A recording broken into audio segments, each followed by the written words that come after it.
Hello and good evening. Welcome to the final table for the World Series of Free Enterprise. This is the League Forge percent race, and we've got a Tellus start. We've got some lovely colors for our forerunners on the stream tonight. I'm Rex Rule. I'm joined by DM Stewart on the commentary. Stewart, how are you tonight? Doing okay. How about yourself? I'm doing wonderful. Looking forward to a great race. We've got 4 of the 12 runners being featured here on Randomania. We have Neerrm, Supremacy, Kobahi, and Dragon Dark. The other 8 runners are being streamed as well. You can find them over at the Free Enterprise and the RPG Limit Break channels. So, hey, sure. we've got a pass already. We've got pass already, and we've got Yang. Yeah, so we've got a big start here with that pass. So that's one of the things that can be part of Go mode, kind of. But we still need a whole lot before this race is ready to be done.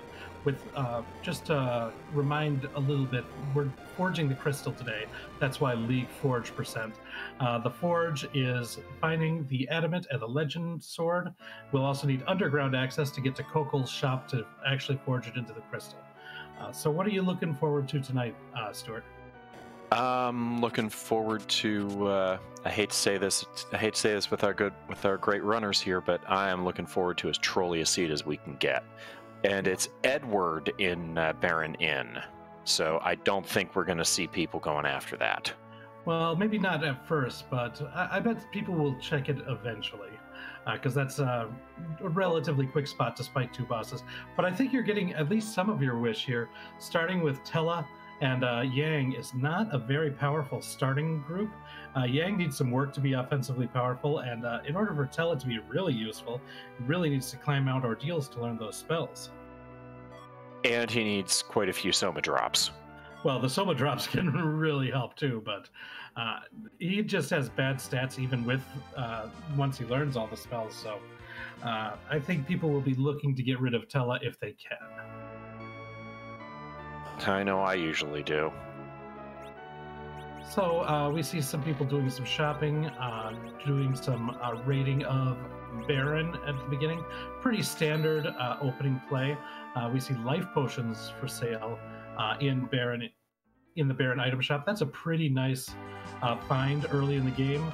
I mean, it's something you're going to want throughout the entire game, but it's really nice to find them really early, a little bit of safety in case one of the characters dies early. And we've got Supremacy and Neerrm checking Mist Village. We've got Kobahi down there checking Damsian Castle. Yeah, and we also saw Dragon Dark make a quick dip into the Watery Pass to check the boss there. Saw that it was Golbez. Decided probably best not to fight that. Let's just nope right on out of that Golbez with insane amounts of speed.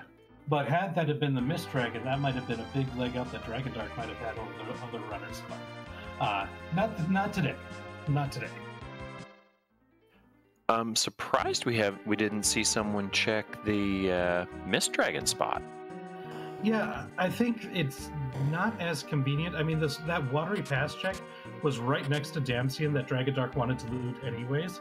So I figured might as well pop in and take a look-see. But Mist, it's next to the Mist town, but that's about it. Yes, but most of our runners have been checking Mist town, so. Yeah, maybe they just didn't thought that the time waste to the potential reset there was just too much to battle. I mean, we've got 12 really good runners here, and any sort of mistake or wasted time is something that could really count against them.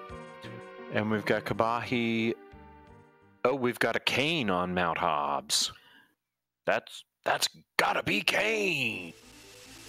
Yeah, with the Vanilla Mom Bomb up there. With this party, there's not a ton of offense that they have. Kane is going to help, though, to help get through this Mom Bomb fight. The question is how they're going to deal with getting rid of all the bombs once they split, because it doesn't seem like they've got a lot of good AoE spells that they can use at this point of the game to knock them all out at once. They might have enough HP to deal with a few of them exploding before they can take them all out. So it'll be interesting to see how that goes. Well, switching Kane over to the Ogre Axe might help. Yeah, well, I think getting rid of them one by one will definitely be possible, but I don't know if they'll be able to have time to get rid of all of them before they explode. That's a valid point. Yeah. Looks like we do see in the Toria item shop, was just on a Supremacy screen a moment ago, sirens for sale there. We also see some cabins. We see cabins and coffins in the other Troya shop. Yeah, as well as star veils. So Toria has a lot of really useful items that people are going to be looking for. Yeah, Toroya is value. Yeah, this time it is. Those shops are very nicely good. Nicely good. Yeah, that's me talking there. Okay. And Kabahi looks like is going to head up and get his cane. And so, yeah, it looks like, see, the Ice 1, that telecast can't even get rid of a regular bomb. That's how how unpowerful his spells are right now. So the idea of like getting rid of all of these things is just not going to happen. Yang is getting pretty low on HP at this point. Hopefully, he'll be able to survive this and get a few levels. Taking out the Grey Bomb really helps there.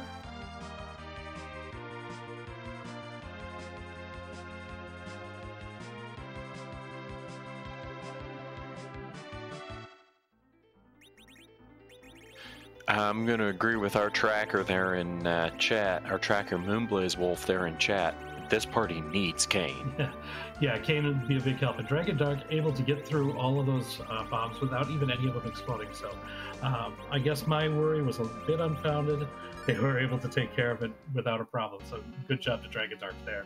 And now this is one of the benefits of having Tela in the party. There's not really a lot of disadvantage to going over to the other side of Mount Hobbs and checking those chests, because Tela could just cast Exit and get out of it. Yes, and there's a Wind Spear over there, which is an awful nice weapon to get for Kane early game. Yeah, I think that Ogre Axe is probably going to outperform the Wind Spear, but it is a nice one, yes. And of course, Kabahi just uses a big bomb that he found in, was that in Troya? I believe it was. It was either in Troya or Mist. To just melt those. We got a crystal shield out of Antlion Cave. So if we find a Paladin Sea Soul, that's going to be real helpful. We also find a Moon Veil down there. Yeah, absolutely. I bet Dragon Dark would have loved to have that big bomb for that Mom Bomb fight too. So.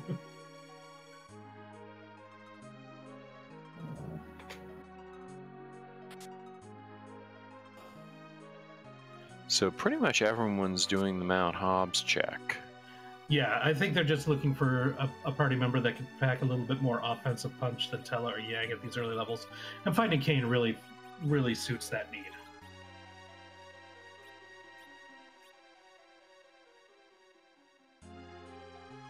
I'd also wouldn't be surprised if that Crystal Shield ends up just being sold for a lot of money, because there's a lot of nice items that people are going to want to buy. And that the crystal gear sells for a lot of cash. And we get a gold apple. Yes, for those of you who don't know chemistry, AU is gold. Yes, it is. The golden apples are really useful items.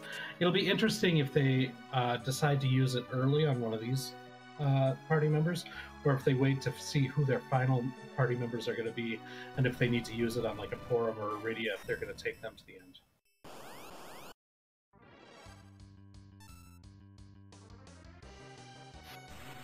So we have no free lunch. So we have a no free lunch on. So we do not get. Oh, we've got Dark Knight Sea Soul at Antlion spot. Yeah, this spot is such low power level that just taking those 3 hits is no problem, and then he'll blabber on about justice and go away. So very easy fight here. This is a battle that could be dangerous at certain points in the game, so it's nice to have him. It's kind of weird. You kind of want him either really early at the beginning or really far late in the game, those middle boss spots are where he can be really dangerous. Right, because if you get him in a late game spot, then you've got the health. Then you've got the health and stats to tank it. And a big item is the reward for this. We find the adamant. So we're getting closer and closer to being finished. Just need that legend sword in order to forge the crystal, and of course, access to the underworld so we can get to Kobol's hut. So do we? So we may have a jet seed tonight. We could, but it's still early. And Kabahi and Dragondark both heading over to do the Fabul. Yeah, defensive checks. Fabul being the next kind of logical step in progression. Like if you're just going with the next boss that has the, as far as like how strong they are, this is kind of the next stepping stone.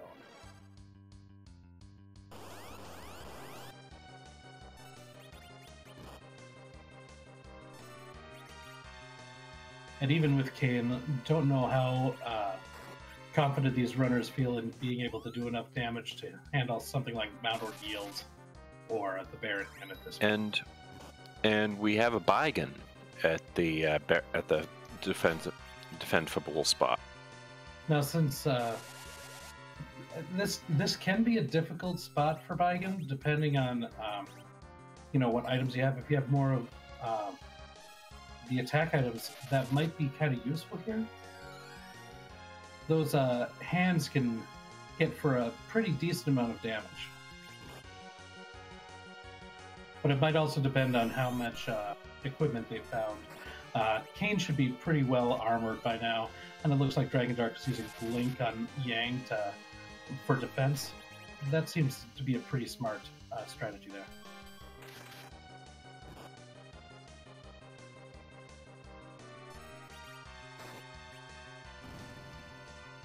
Now all four of our runners on screen have their adamant.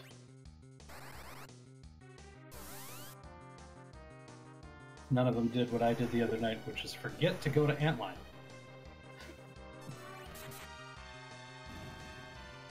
I don't always go to Antlion right away. Yeah, I think in this situation, no one was going to forget. They have Tella in the party; they can exit out. I know that there are people who route it, wait until they have somebody who can cast exit, but that's the advantage of having a Tella start. And you get the light sword from the King of Fabul. Yeah, that's not going to be something. Again, you could sell it for a lot of money, but it's, I think, either the third or fourth best sword for Cecil. Like it's not. And we get a crystal armor there. So, if it's me, I'm looking for Cecil at this point.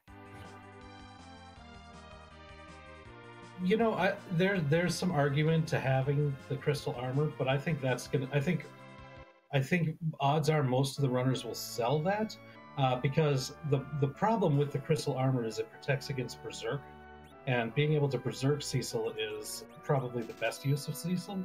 So having him be immune to that is tough, and it does sell for a lot of cash. But it is a very strong piece of armor. That is definitely true.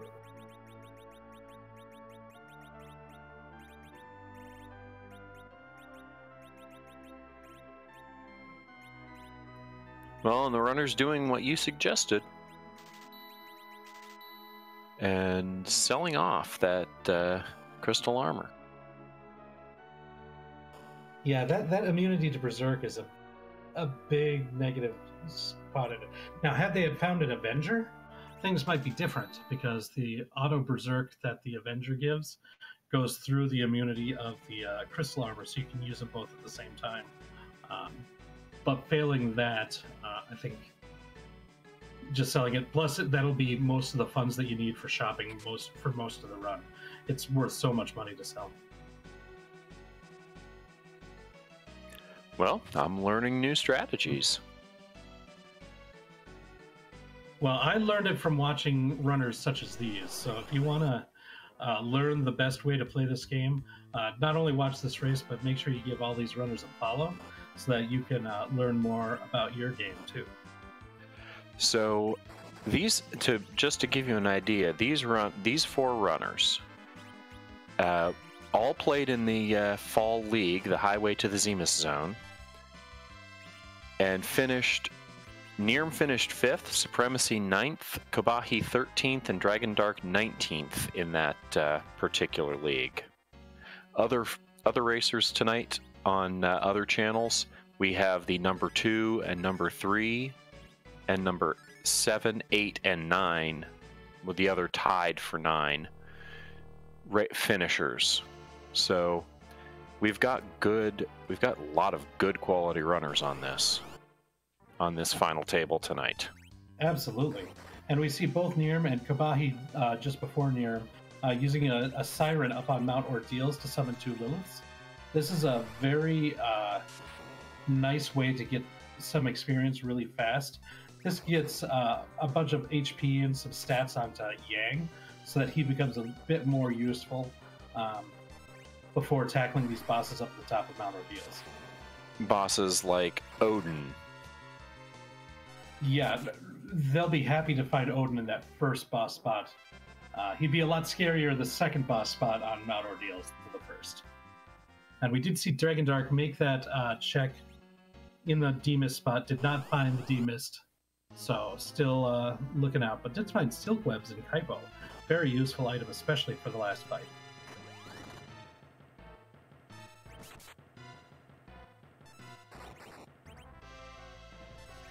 And was that a Rosa I saw in Kaipo? There on Dragon's stream? You'll have to forgive me, I looked away for a moment.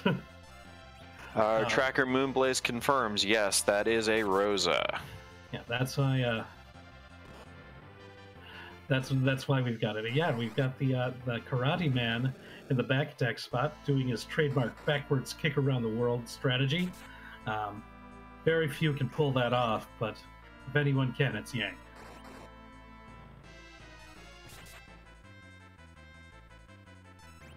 Meanwhile, Dragon Dark going to the Baron Inn.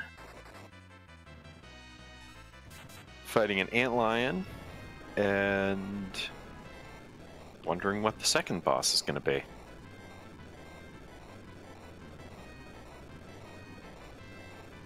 Yeah, that Antlion might have been scary in the second spot, but it's an Asura. Asura could be scary too, so... Well, but if we've got a Yang who's going to double Star Veil, that's going to make this fight a whole lot easier. Supremacy ran into a little bit of trouble on that Odin fight. I don't think that he used a siren like Neerrm and Kobahi did, and that difference in level might have been what caused some problems on that fight, but was able to get through it with some minor casualties. But yeah, this double Star Veil strategy that Dragon Dark is using is definitely a way to help through it. The problem is, Ashura's physical attacks are going to be pretty tough there. Yeah, see, one-shot Tella. Kane in the back row with all the armor that he's found might be good enough to get through this fight, but we'll have to see. This could be tough.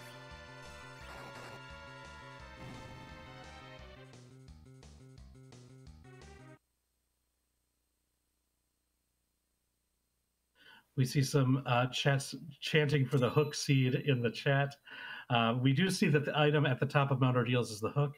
Now, we just gotta hope that this item that Dragon Dark gets for beating Ashura here is not a magma key or something similar.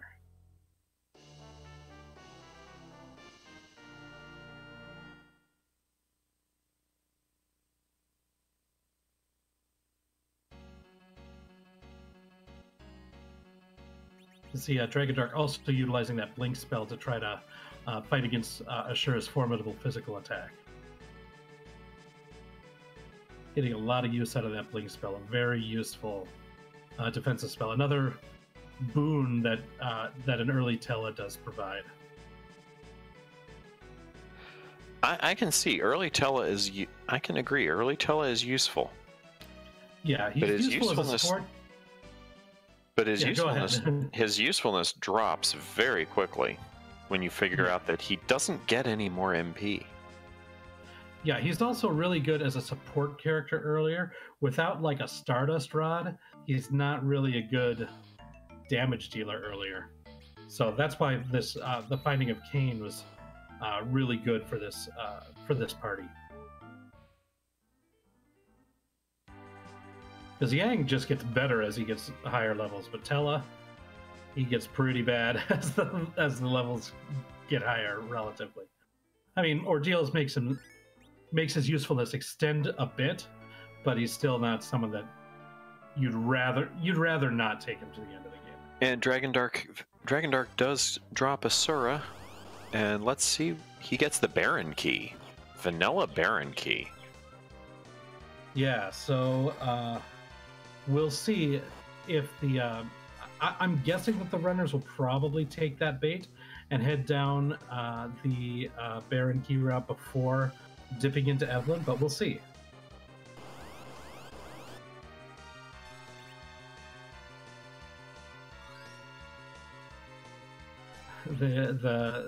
Everybody's going to add an Edward to their roster too. We do have Dragon Dark does have a bow and arrow to try to help with him, but he's going to be a tough one to make useful at this point of the game.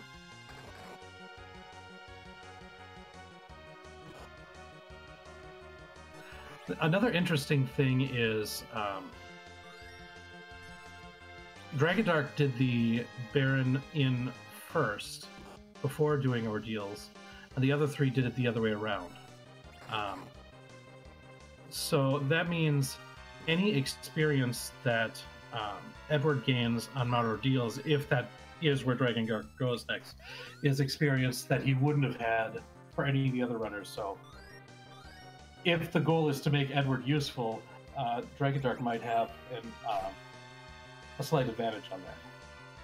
If the goal is to make Edward useful, then good God, this seed is going to be terrible. Or it's going to be terrifying. Yeah, I mean, a samurai bow can go a long ways to making him useful. Of course, if we find the spoon, that's all you need. He's good then. He's good to go. But valid point.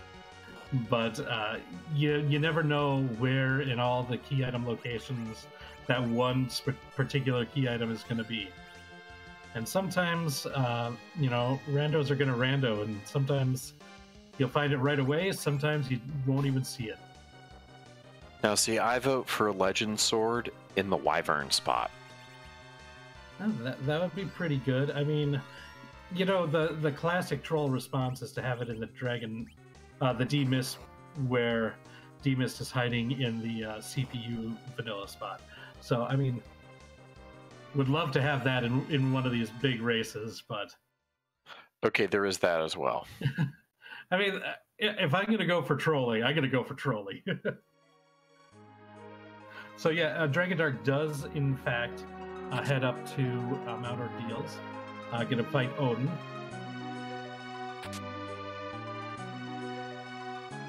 And near doing the Barren Waterway. Yep.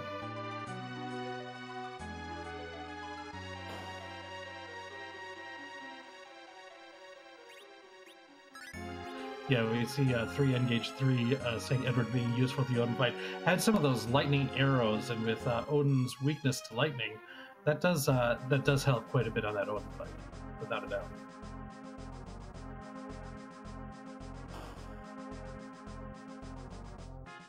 Even at little old level 5, Edward can do some damage with the right weakness.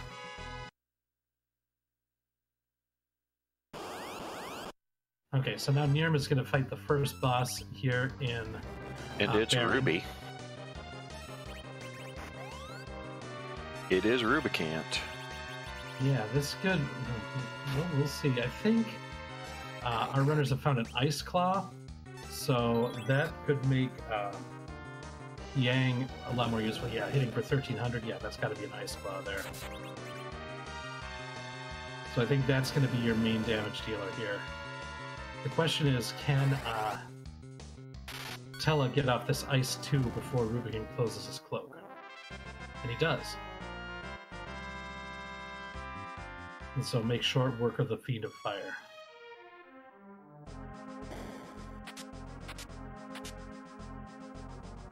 And Dragon Dark in the backwards around the world to kick Yang spot.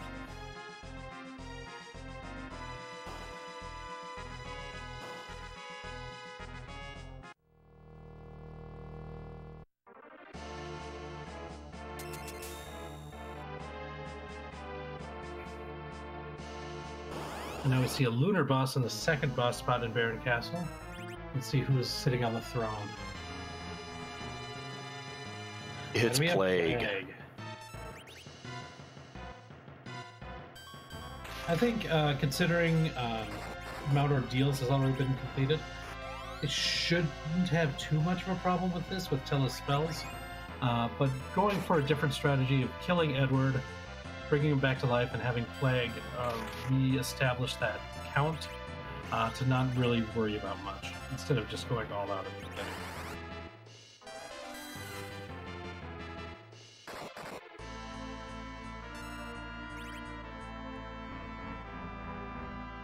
Ooh, this is going to be close, though.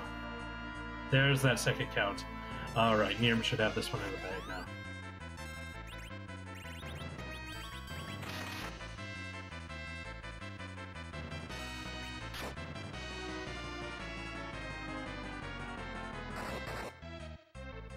Dragon Dark. Meanwhile, Dragon Dark is going to pick up his hook.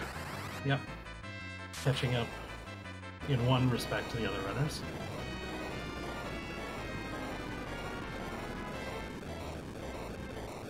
And Neerrm has defeated Plague. We'll get another party member here as well, along with the key items. So let's see what the reward here is going to be.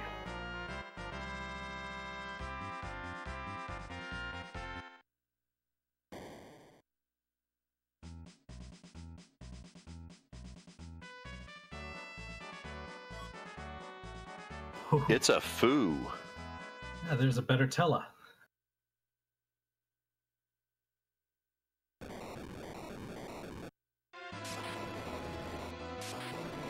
Okay, Palom or Porum is a better Tella.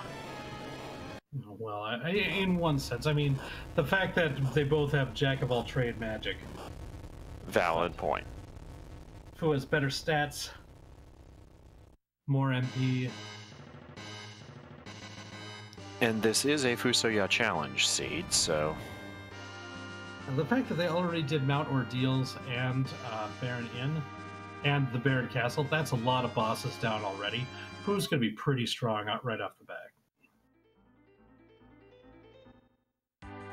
And it's a rat tail. So this is a hook seed, because we've already checked the 2 spots in the overworld for other bosses that could be where the D-Mist is, and no go there. Neerrm's going to check them too, but not going to find a D-Mist. So we have a confirmed hook seed. Oh, Scala is just like raining on my parade, but is correct, of course. The rat tail could have. I forgot we do have the hook already, so we can check rat tail. That's too bad.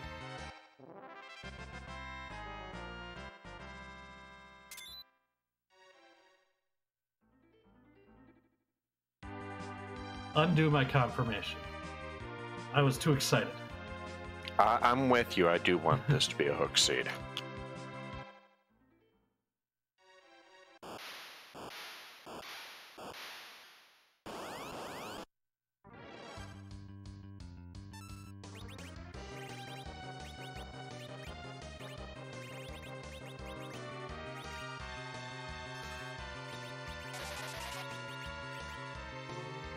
Looks like Neerrm is actually going to try to fight Galvez here. Wants to power up Fu even more, even though already at 1600 out of 1900 HP, only 3 more bosses for Neerrm to have a fully powered Fusia.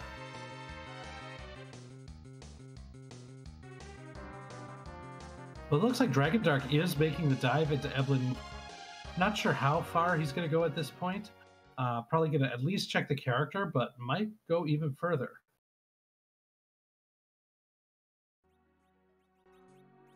but he's the first of our 4 runners that we're seeing tonight who's making this dive.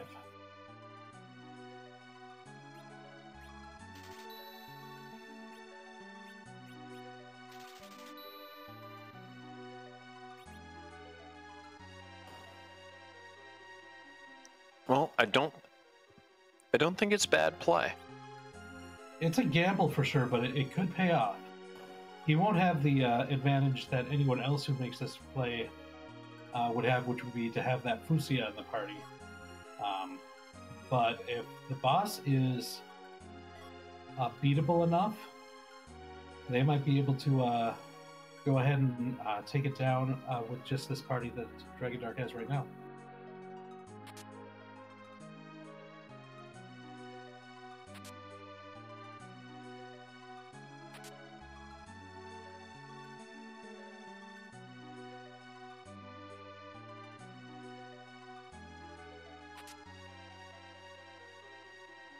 I'm not sure why they don't check the chests in Mist Cave. Well, it's a little bit of a long walk in this T3. A lot of the routing becomes when do you stop opening chests, and the density of the chests they aren't really close to each other in Mist Cave, so I think a lot of people don't go there. I've seen people sometimes loot the first room of the Watery Pass because there's a lot of chests on there, but even that is something that a lot of people do. Artemis bow from the rat tail. All right, so now I think confirmed. Hook seed confirmed. Yes, we've got it now. The Artemis bow is going to be really nice for Edward too. That goes a long way to, if you want to make him useful, the Artemis bow is the most traditional way of making him useful. The spoon, that's a special case, but the Artemis bow is just great overall.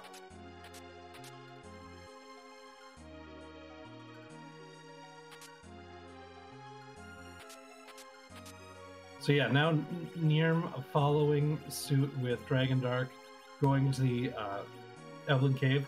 Still, we're going to see what Dragon Dark decides to do once he sees the party member and the boss, which we'll get on that next screen.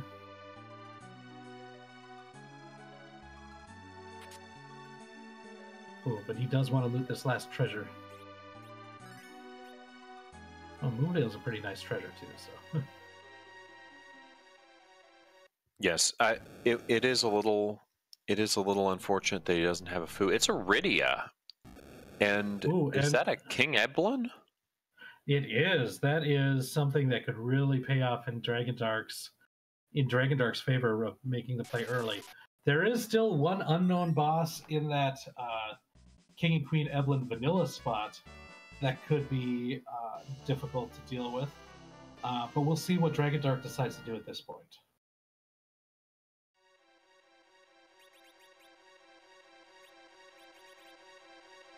It'll also be interesting to see if anybody decides to, like, who they decide to get rid of for Rydia, or if they even want her. I think it's clear you get rid of Edward for Rydia. We'll see. I tend to agree with you, but we'll see.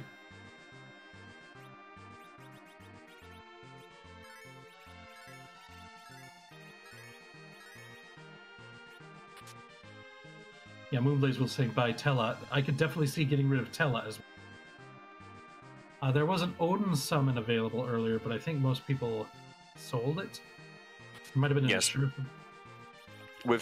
I've seen an Odin summon and an Asura summon, but our runners sold. But all of our runners sold both of those.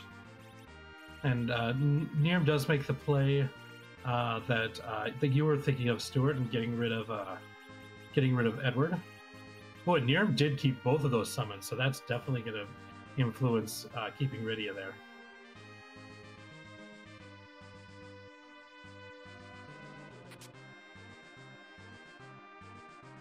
And now we'll see what decision Kobahi makes here.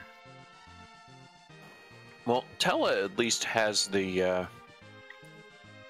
Tella at least has the benefit of having some magic and having some inherent usefulness.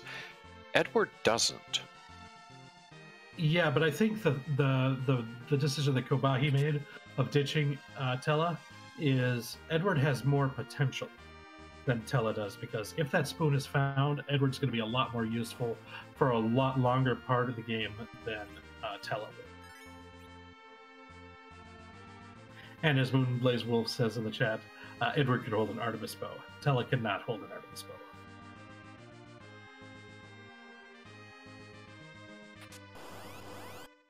But it is interesting that we see two different plays at that point. And meanwhile, Dragondark didn't even have the choice because has not picked up Fusia. But Neerrm went straight for the boss, figuring out who it is. Didn't loot the chests. Dragondark is picking up some experience by fighting the Mad Ogres. Neerrm finds Mylon and 4 gas in the first boss spot here. That's not going to be a terribly difficult fight. So that's going to be a relief. The two bosses here on the hook route are not going to be difficult at all.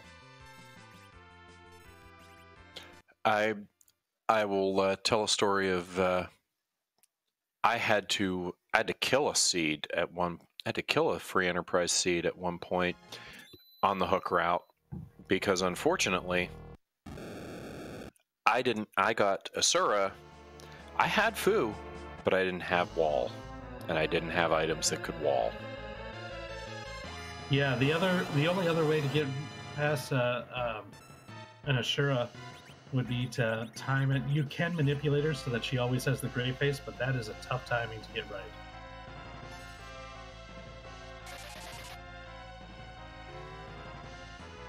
So it looks like Neerrm is going to be the first of our runners who's going to make it to the underground, protecting Rydia with a wall spell, so even the weak fire spells that the King and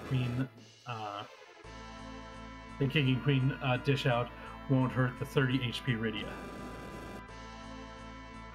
That is a smart play. Yeah, that's very heads up from Neerrm.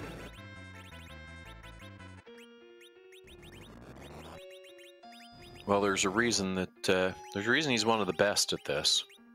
Yep, absolutely.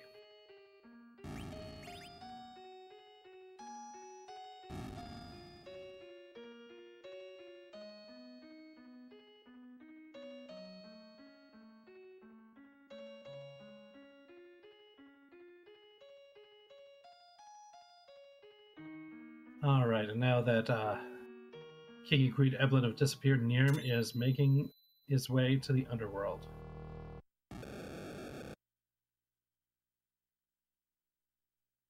And his Fusia is at full power, so nicely done there.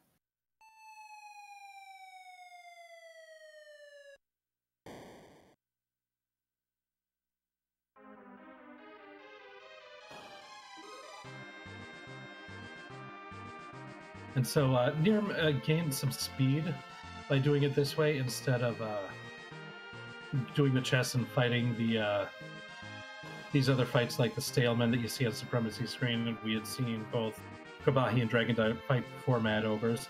Those are the two trap chests on the way through this Upper Babel route. And so I had a level 1 Rydia in that fight, but since it was basically a free fight, it's just going to get all the levels right there instead of grinding beforehand. So, interesting play by Neerrm. I think it paid off. But now we'll have to see what happens for the next part of the run, because we still have a Legend Sword to find. We've got everything else. We've got the Underworld access. We've got the pass so we can get to Zeremus. We've got the Adamant. All we need is a Legend Sword, and we're good to go. At this point, I want to find Legends. I want to find the Legend Sword as deep in the moon as we can find it. Yeah, I mean that's or a demist, demist deep in the moon. Okay, to answer the question of Kirito86 in chat, don't you need the crystal also? You get the crystal in this particular set of seeds, in this particular seed, by forging it instead of the Excalibur from the Legend Sword and Adamant. Yeah, that's the forge percent means that we have to forge the crystal. So we need the legend sword and adamant in order to do that. League refers to last year's Highway to the Zima-Silm League. These are very similar flags to what was done in the round of 32 for that.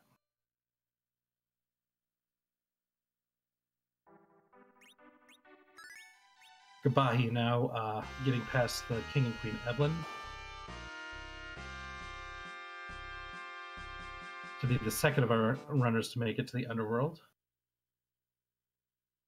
And this is where the play that Dragon Dark kind of rushed the Underworld before going through the Baron didn't have Fu, so didn't have quite as powerful a party to deal with this first Mylon fight,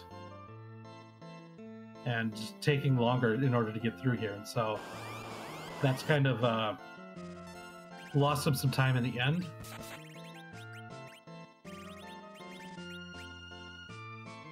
It was a gamble that could have paid off, but it just didn't this time, it doesn't look like. If that would have been a less useful character than Fusia, it might have paid off a lot better for him. But Fusia being so powerful at this point in the game, that I think it ended up hurting him instead of helping him. He got out early, despite the fact that they were easy bosses. And that's a Mylon Z on Neerrm stream. Where is he? He is in the Dwarf Castle. Sorry, I had to step away for a moment to take care of the dog. No, that's okay. Neerrm is going through the Dwarf Castle, going to check the key item and character that you get there. Meanwhile, Kobahi is heading straight down to the land of summoned monsters.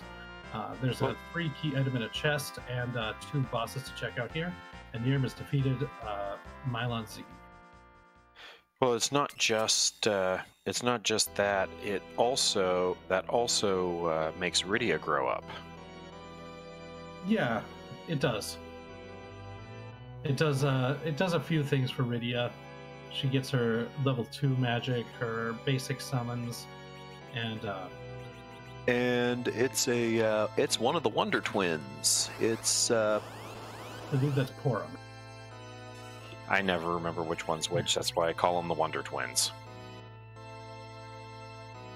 I know Green Cape is the White Mage. I just don't remember which one is the White. I just don't remember if it's Palom or Porum.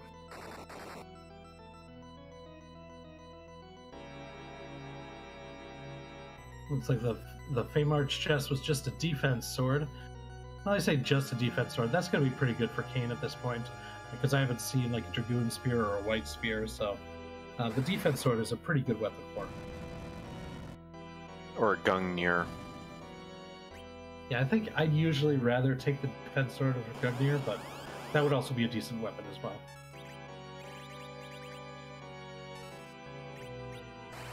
And Neerrm finds a Lugae. Yeah. And Nuke will make quick work of that. Absolutely, yeah. Lugae's not going to be too... He's kind of an annoying boss with the 2 different parts of him, but in most spots he's pretty harmless.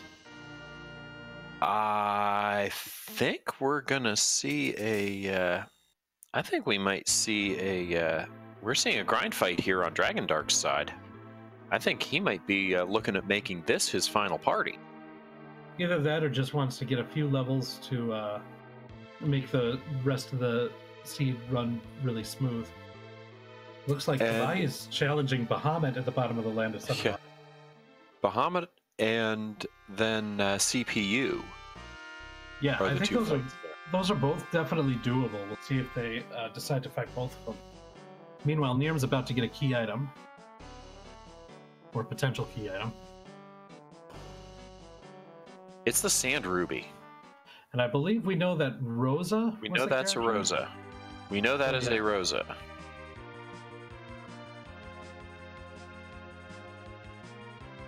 Rosa could be an extremely useful character. We'll see if they decide to turn that in, or they might decide to turn it in late and try to slingshot her too. Okay, I do know about slingshotting.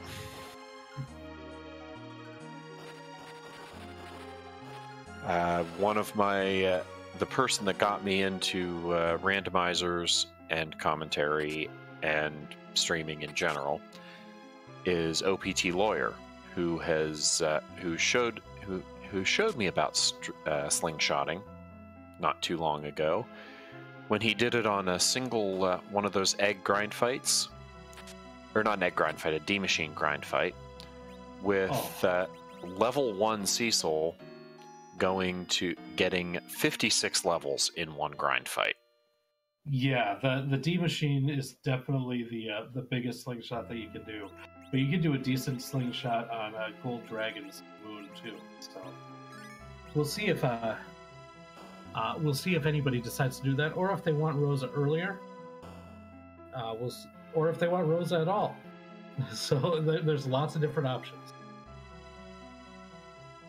Neerrm now following following Kobahi, who's fighting Bahamut at the bottom, is also going to go straight there.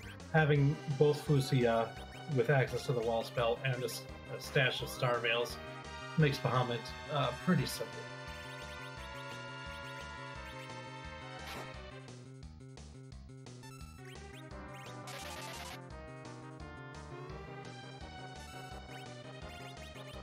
Dragon Dark also heading to the land of summon monsters. Ooh, it's actually opening chests in here. There is one trapped chest with 5 warriors that could be pretty dangerous, especially if you've stepped on a bunch of trapped tiles.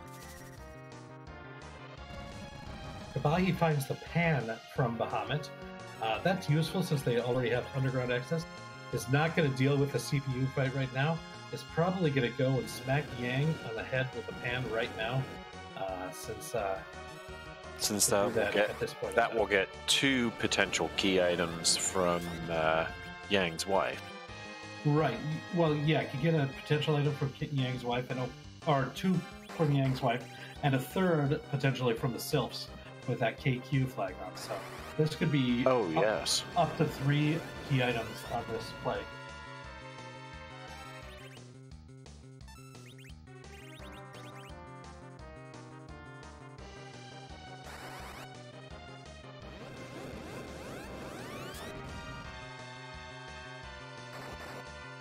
And Supremacy now is getting his red airship, or is there the under?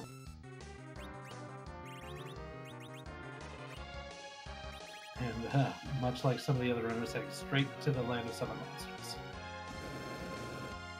This is not a bad idea. Oh no, it's I think you see multiple of our runners doing that for a reason. There's just a lot of potential right there. Getting that Protect Ring isn't... I mean, they'd rather get a key item, of course, but a Protect Ring is going to be very useful. It's one of the best defensive items in the game, especially for your mages. So that's going to be a pretty useful... It's also good for Edward. I don't think I would nope out of Land of Summon Monsters, even with even getting the pan there. I think I would complete and do CPU. Yeah, I can see... Since I'm already down there. Yeah, there's an argument both for and against it. I think what you're saying makes perfect sense. You're already down there. You don't want to make that walk again. Just go ahead and do it. Get it over with. But the other side of the coin is that's going to be a pretty long fight. And if you don't have... Like, you're basically going to be running on Kane and, the bow and arrow from Edward in order to deal damage? Because that wall is going to be tough to get through. So...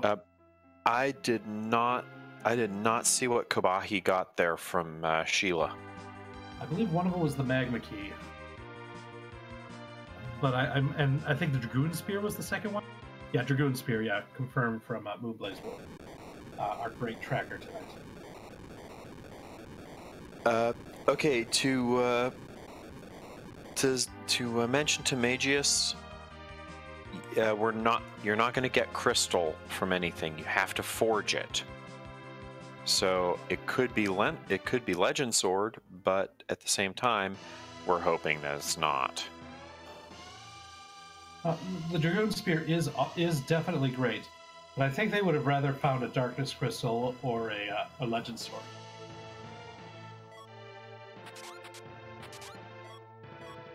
One other location that most of our runners have opened up that we haven't seen yet is the Odin spot in Baron Castle.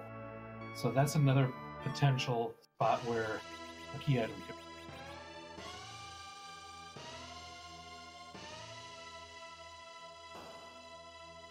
be. Now Kobahi heading to the Dwarf Castle, gonna fight the two bosses, get access to a Porum and a Sand Ruby.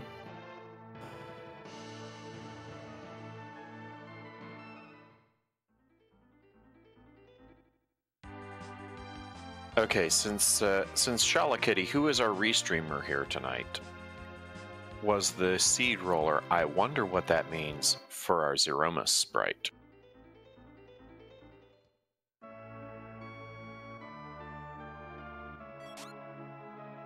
Looks like Neerrm is heading over to Kaipo. My guess is going to be he plans to cash in that. Plans to cash in that Sand Ruby to get Rosa. Yeah.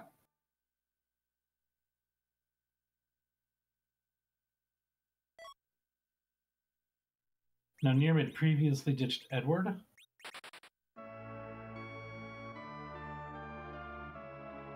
And gets rid of Porum. Yeah, only room for one white mage in this part. Yeah, that's pretty valid.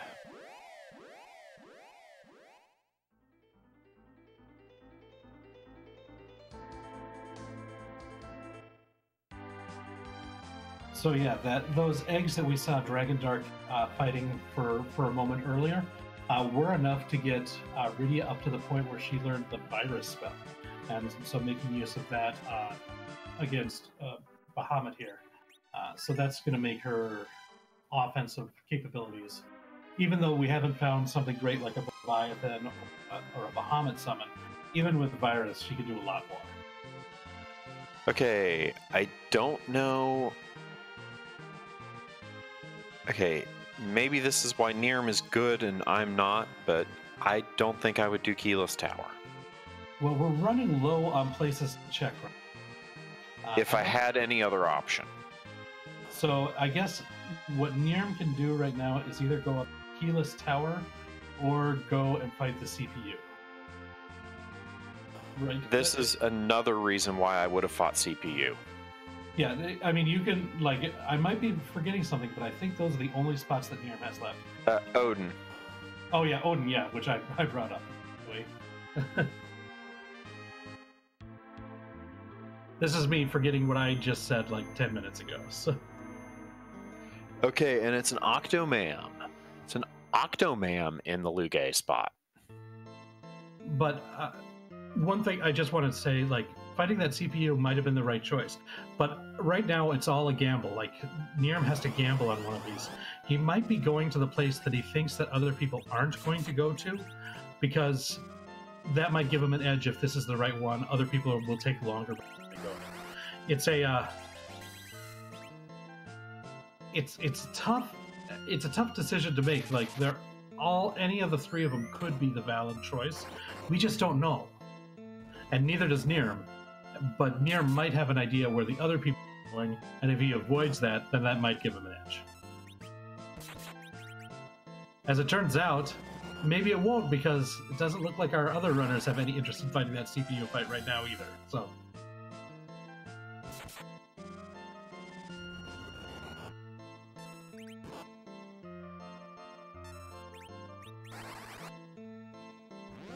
Octomam is never a fun fight. Yeah, I mean, the advantage of Octomam is only does physical attacks, so you can mitigate that with armor, you can mitigate that with the back row, you can mitigate that with the blink spell. Well, here's another thought as to why Neerrm might have prioritized this, thinking that it might be an easier boss to get Rosa's levels up at too. So that could be, because you're able to see who the boss is when you're going through the Upper Babel route, and so Neerrm might have remembered that it's Octomam. Oh, I think I should be able to handle that without a problem, and goes there. Ooh, and finds the darkness. It's a darkness crystal. Nice.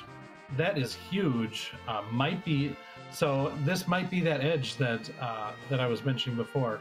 If other people prioritize, well, of course, Odin or CPU could still have that legend sword.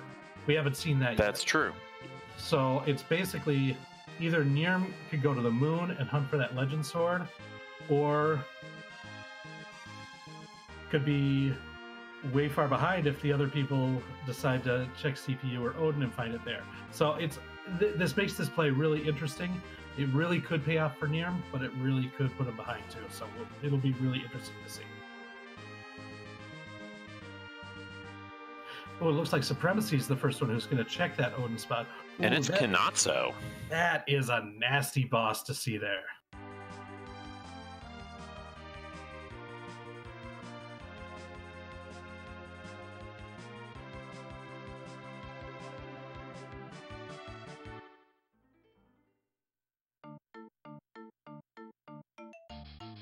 Let's see if those Thor rages are fast enough to get the job done, because sometimes if the wave is already queued up, but it looks like got it done in time. Supremacy might have eked out of this one. This is having those multiple Thor rages really helped. But here comes the next Gathering the Water. After that nuke hits, the second wave isn't going to be nearly as strong, but we'll see.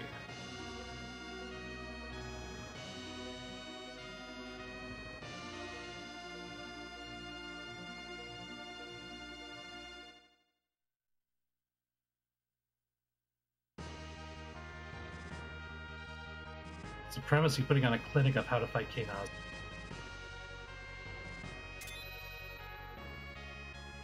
And Neerrm goes straight for the moon. Yeah, I think if you made that gamble, this is the play that you make. You're going to commit. I think if you make that gamble and get the Darkness Crystal, you go to the moon. You go to the moon in this decade. And Kabahi kind of follows suit with Neerrm. Also heads up to Keyless Tower. And let's see what character they get up here.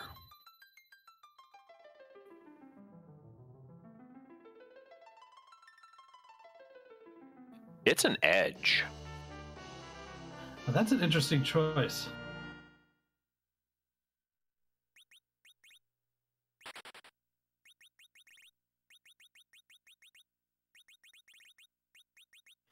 And see you later, Rydia.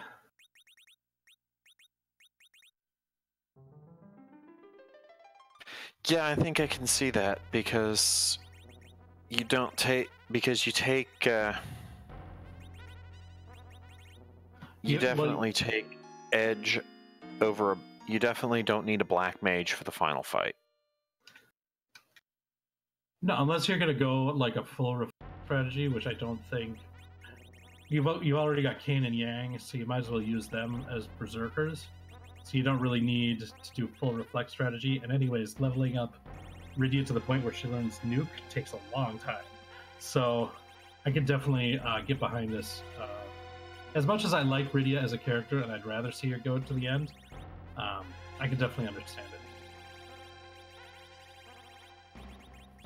Yeah, it just doesn't make sense.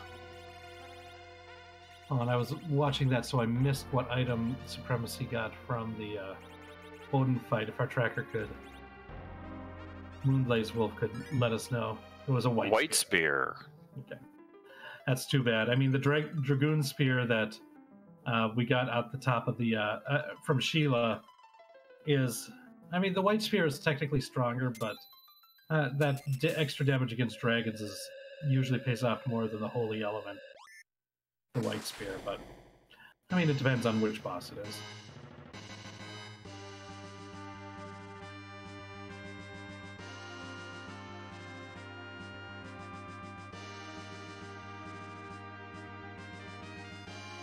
But we'll see if our runners decide to make that play towards CPU. That's still an unknown spot on the blue planet.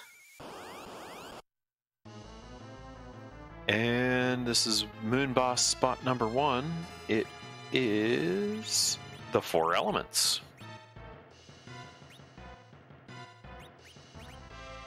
I think this is kind of a nasty spot to find them. This is the pale dim spot. Got very high physical attack here.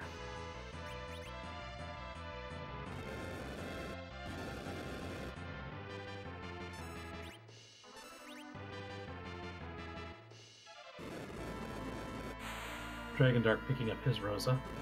Supremacy now going through the fights in the Dwarf Castle.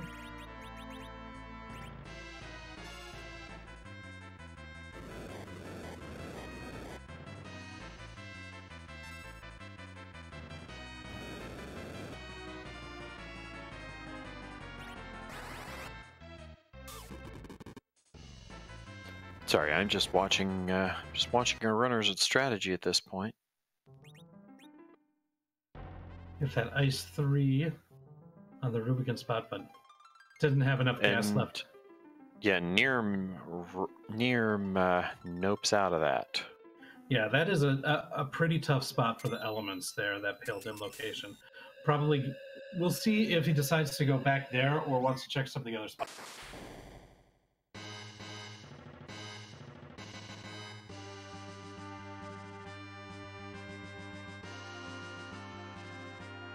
And looks like he's oh, nope, fake me out there. Neerrm with the head fake decides to give the elements another shot.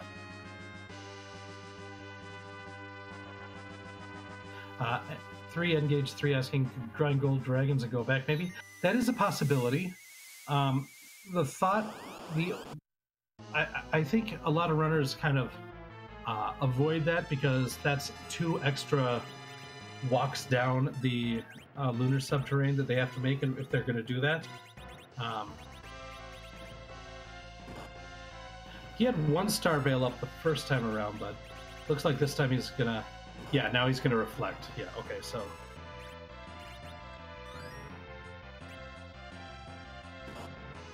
The idea here is, like, so much of, like, the transitions in this game depend on direct attacks, whether they're spells or like the attack command, that you can avoid seeing these things by just reflecting spells, because those don't trigger those things. So you can do enough damage, you can kill it before transitioning.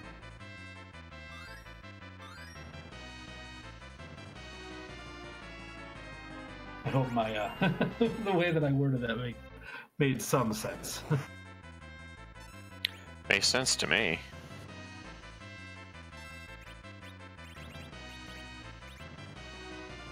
Oh, we see a rare appearance of the curse status on Yang on Neerrm's screen. Better find a cross.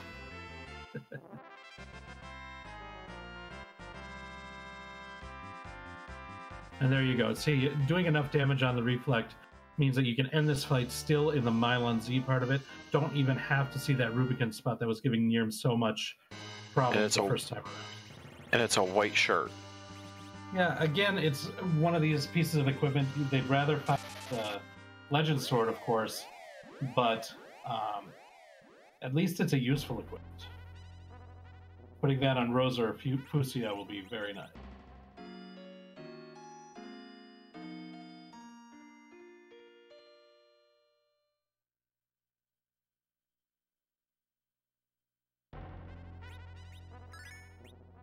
And Kabahi has defeated Kainazo in the Odin spot, going to pick up his white spear.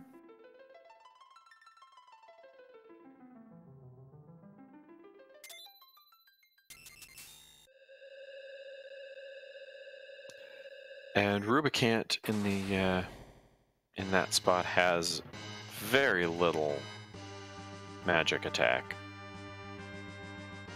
Yeah, that's I mean, that glare is still going to do significant damage basically wherever you're at, but it's definitely a lot safer than some of the other spots. Even this second spot here, I think, would be a lot scarier to see.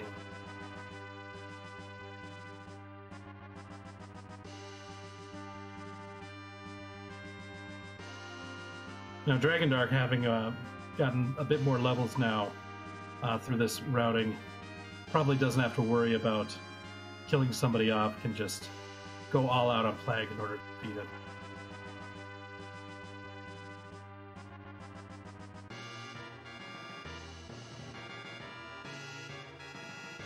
Well, Kobaya's getting his big whale. We'll see if Supremacy decides to route in that CPU fight. It looks like he's planning to do that. So that's going to be very interesting if we see something juicy there. That could give Supremacy a leg up on the other runners that we're seeing. But then again, if the Legend Sword's on the moon, then Neerrm is still in the best shape of our runners. And Neerrm about to head down to do the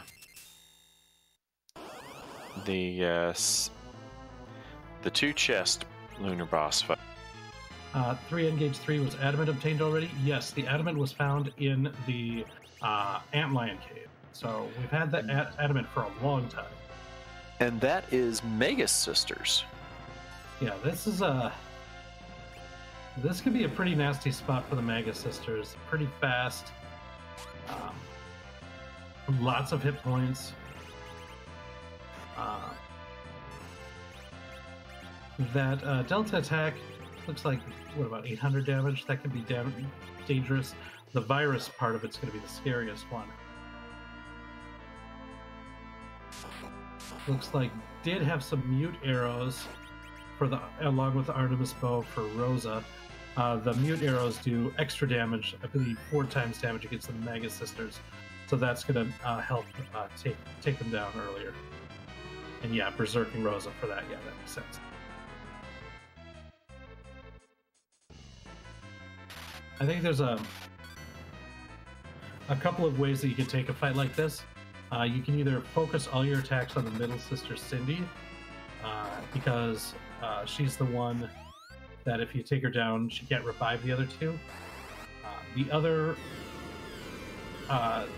option is to take out Mindy first, because Mindy's the one who does the dangerous Delta attack spells. And also, if you get rid of her, that opens up Cindy as being in the front row, and you can generally deal higher damage output to her. The problem is, if you don't kill Cindy fast enough after that, then she'll revive the other two, and you've got to basically start from scratch.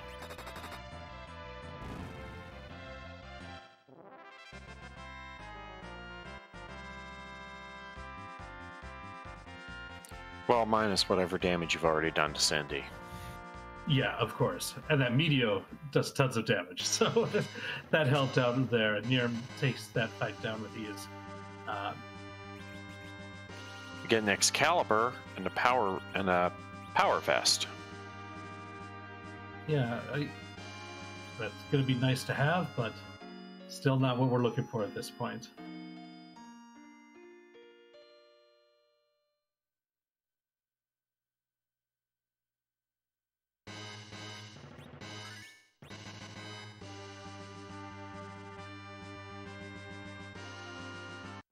As Engage points out in chat, more chucking items for Edge. Yeah, that Excalibur, since we haven't found a cease, is going to be best used by Edge. Probably in the Zeramis fight, but if there's a tough fight before then maybe... And we've got the Calbrinas. Yeah, that shouldn't be too tough here. Lucia makes that fight pretty...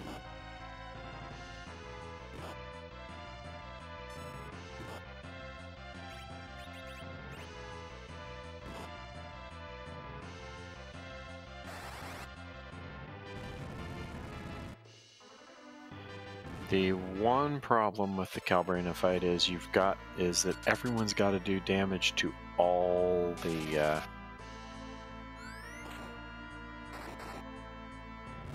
well, not necessarily once you get them stopped. Yeah, if you've got access to the hourglasses, then that makes this fight pretty trivial. Supremacy throwing some desperation AoE spells to try to finish off the CPU. And gets it with that Meteo. And let's see what he's got. Let's see what he gets from it. Really interesting here.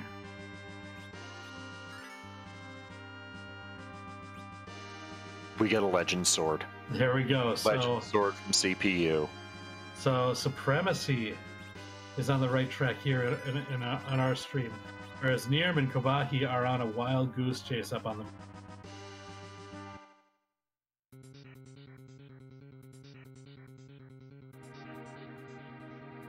And the Plague Spot has the tower key.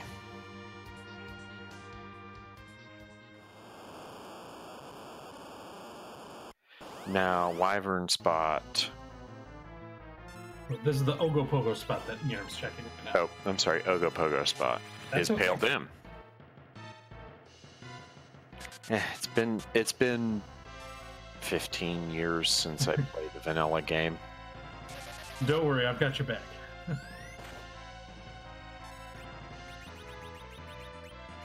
When we see Artemis arrows for sale in Kokol's shop.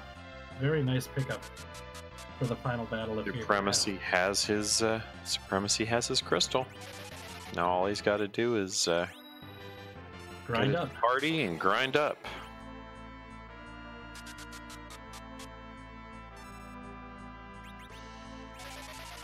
And we have not had a finisher yet, so we might have Supremacy might be in line for a first place finish. I'm not sure. We're only watching these 4 runners here. There are 8 other runners at this final table tonight. Now it looks like, yeah, he's going to make use of that Dragoon Spear on Kane to just one-shot these eggs. You're going to see lots of damage here. And as the levels get higher, the damage output from Kane is just going to get higher and higher too. Moonblaze Wolf points out Supremacy only has 9 key items. Yeah, that's going to be rough. I mean, this is the decision that he's got to make now, and I definitely understand where he's coming from doing this grind right now, because he's cleared out everything on the blue platform. If he wants to look for another key item, he'd have to go to the moon, and that would take, like, the amount of time invested for the cutscene to unlock the lunar whale, to go all the way to the moon, then you have to fight a boss, hope that it gives you a key item and not a piece of equipment, and then back, ride the blue whale. Like, he's probably going to grind eggs even with the without that bonus faster this way. Yes, Moonblaze, we did have Ogo Spot. I did not notice what it was, but apparently it was a package. Neerrm did Ogo Spot. And I will say, it looks like we do have a first place finisher. Dusty Griff has finished in first place at a time of 1 hour, 12 minutes, and 38 seconds. So GG's to Dusty Griff. Dusty has been doing very well in this World Series. He's been at, this is going to be his 3rd final table, and he's got 23 World Series points. Just to put that in perspective, the person in 2nd place is Chokasura at 12. And now this is another first place finish, so Dusty Griff is killing it. GG's to Dusty. Yes, the rich get richer tonight. We've got a demist on Neerrm's side. Oh, yet another rabbit hole to go down. Like, everything that Neerrm is finding just like makes it seem like it's going to be longer and longer before he decides to check that CPU. Although seeing somebody finish might make somebody think, like, maybe that spot that I skipped might be the important place to check.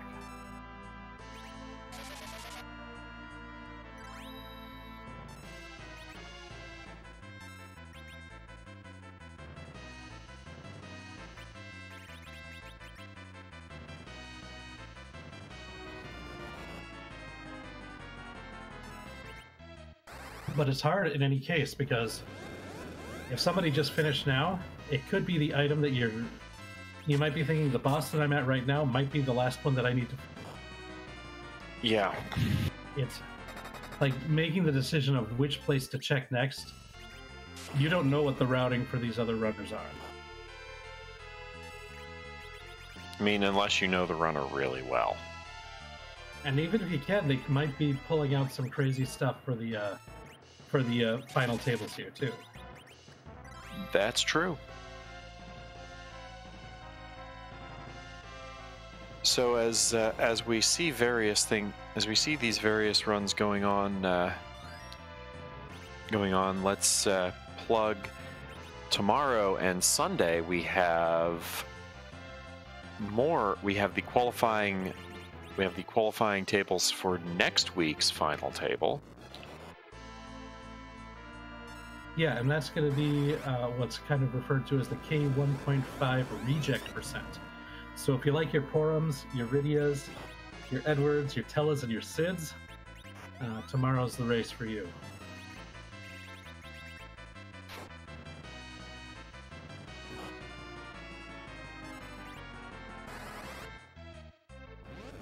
And I believe you and me are doing commentary together again tomorrow, right, Stuart? I believe we are. Yeah. We're doing commentary on the evening. Yeah, so join us there. We'll be on the Free Enterprise channel. And so check us out if you want to watch. Feel free to participate. Join the Discord to learn more about it, and everybody is free to join. And if you're just curious about the randomizer in general, there's plenty of places on the Discord where you can ask questions, and the community is very friendly, wants everybody to learn everything, so please join us out.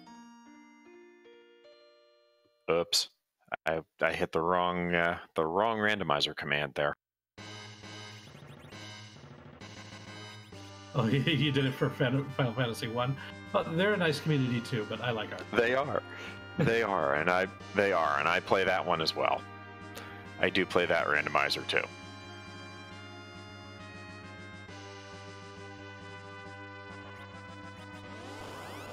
So, Supremacy just continuing to grind his levels up. If you've been enjoying this race, please give these runners a follow. They certainly deserve it. They deserve a lot of credit for letting us restream them. Also, Moonblaze Wolf on tracking is doing a lot of great work. Shala Kitty, the restreamer, also our seed roller tonight, and my co-commentator here, Rex Rawl. All of them definitely worth follow.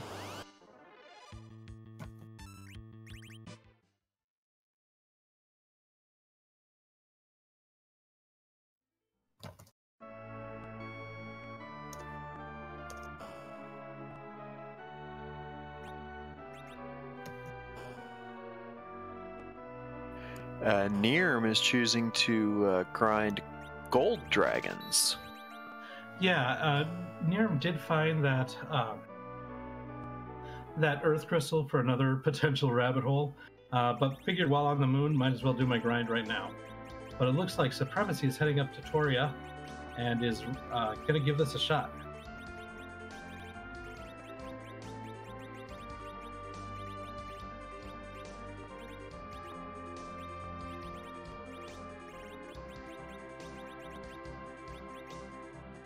And Supremacy never cashed in that Sand Ruby to get Rosa, so is rolling with Porum as the White Mage. And it looks like we've got a... okay, that is the... that's checking the item shop at Hummingway. Yes.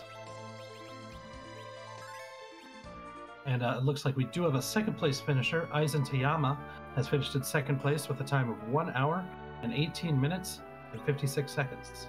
So GG's to Aizen Tayama.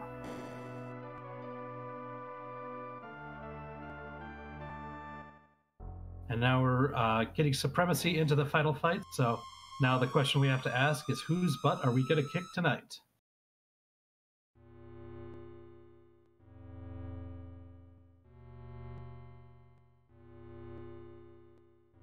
Meanwhile, Kabahi is going to check the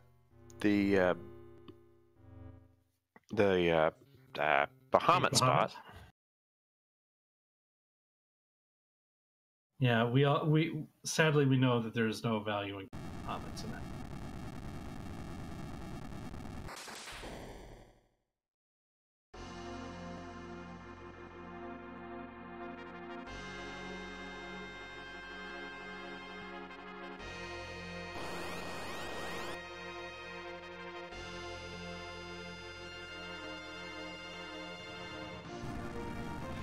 Neerrm is going to check what's available there at Rydia's mother.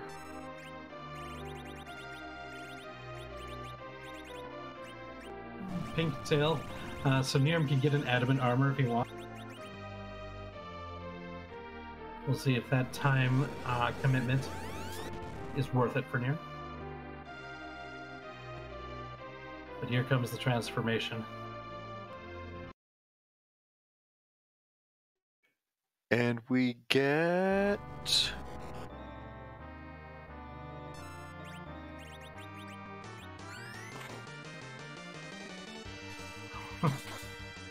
we get Gato.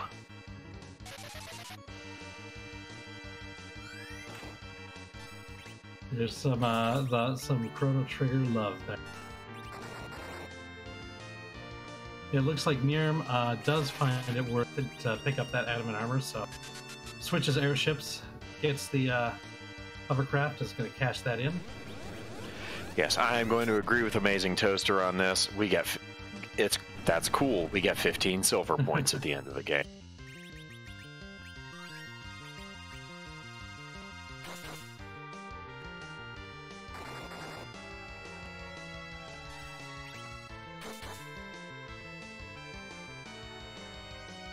Looks like going to do a try-Zerker strategy with Kane, Yang, and Porum being berserked. Well, that could work. Yeah, making use of the Artemis bow and arrow with Porum, letting Rydia throw some Cure 3s out, and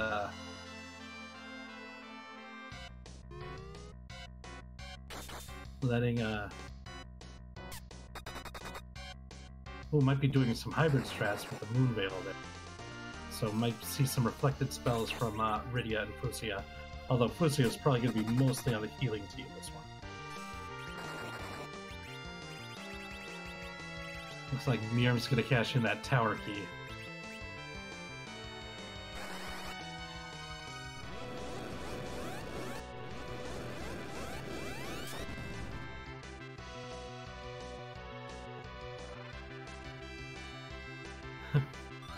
Oh, the water hag.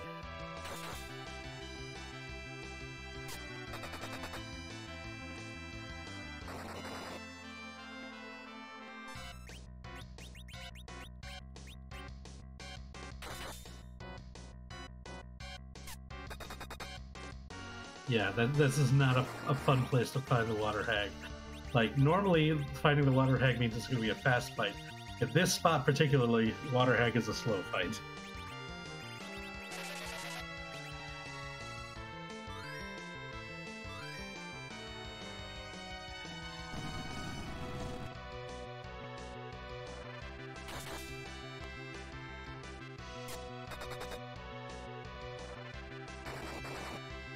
Okay, we just saw Zeramus or Gadamus shake. Now the question is this second Big Bang going to be able to be nerfed?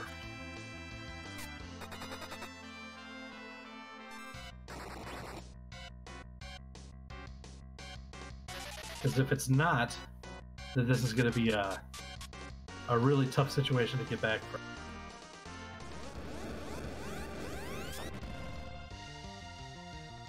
I'm going to hope this counter nuke hits Rydia. It's Fusia. That's rough too. And one-shots Fu. Looks like we do have a third place finisher. Error has finished in third place. The time of 1 hour, 23 minutes and 52 seconds. So GG's to Error.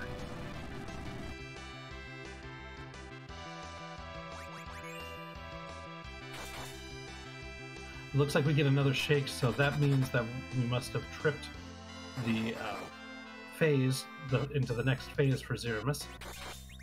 So we get another shot here before a Big Bang.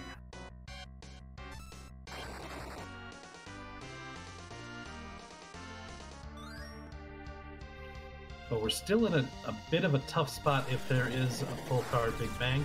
Able to get the elixir off on Fusia, so hopefully we'll be able to survive this Big Bang and can recover afterwards. Because this will probably kill Rydia and Porum. And they do both fall. but we do have an opportunity to recover here.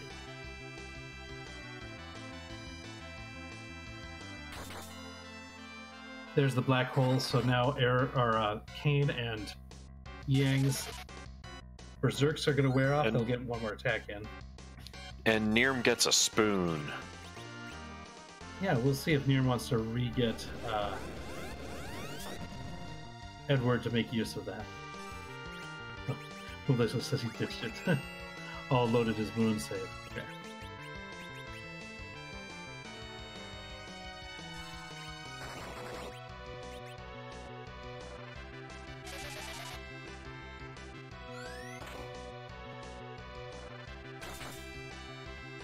Getting the Berserks all set up again for Supremacy.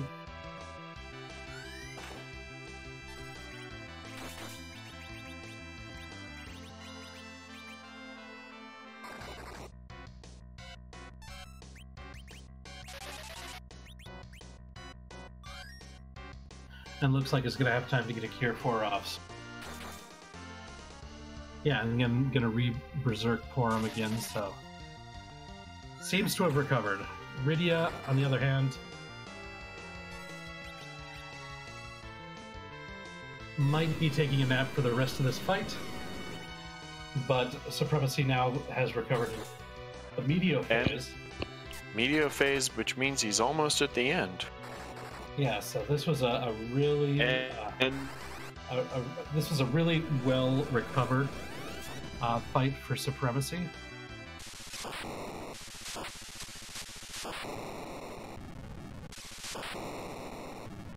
And we have a 4th place finish, Supremacy, with a time of 1:26.55. Very well done. GG's to Supremacy.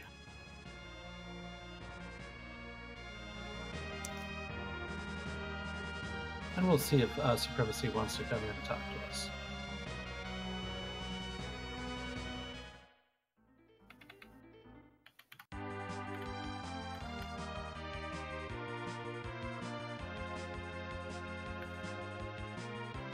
So I guess my my first instinct would have served me very well tonight.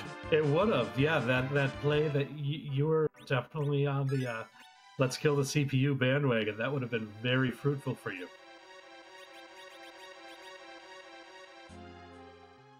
Welcome, Supremacy. GG to you. 4th place finish is a nice one.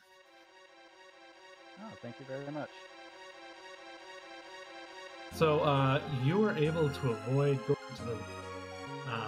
we didn't see the other runners on our... Of the 4 that we saw today, we didn't see the others make that play to fight the CPU. What was your decision to make that fight? I actually made it at the last minute. You saw I used a cabin after getting out or I healed before or after Dwarf, and then went to Tamra and was going to go do Tower. And then decided on the way, I was just like, you know what? People are going to avoid CPU, so if CPU has something interesting, it might, be good. And sure enough, like, oh, hey, CPU had exactly what I needed. I almost considered going to the tower because I knew it had to be a key item that led somewhere, and that would have given me 10 for a faster grind. But I don't know, depending on the boss, it might have been worth it, it might not have, so.